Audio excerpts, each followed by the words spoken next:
There's obviously a lot of conversation right now about what the Democratic Party should do, how it should respond. And my intervention here, I don't have any answers to that necessarily, but my intervention here is that I think your position is going to depend a lot about how you view the 2024 presidential election, which seems a little obvious, but bear with me here. I think there are basically two views of that election, and they both stem from when you stop paying attention to the results.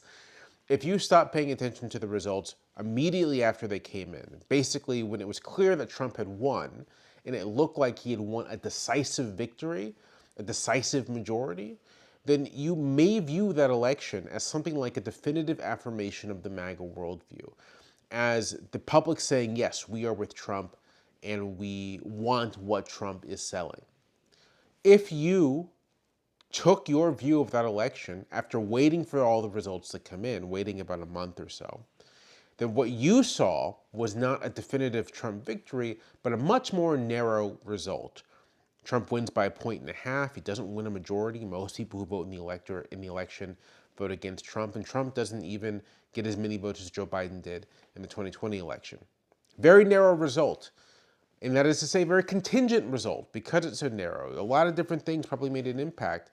And if you zoom out and look globally, what it really looks like is that voters reacted against inflation and they elected Trump to handle inflation and the cost of living.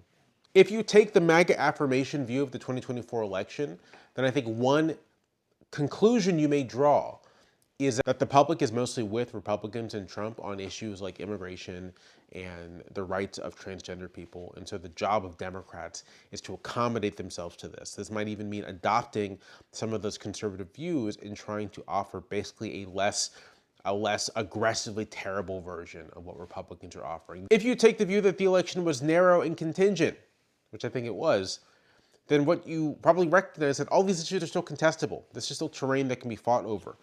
Nothing is really in the bag, and the public, in fact, isn't signed on to every aspect of this agenda. They might not even really be signed on to any of the agenda, and that provides a lot of opportunities.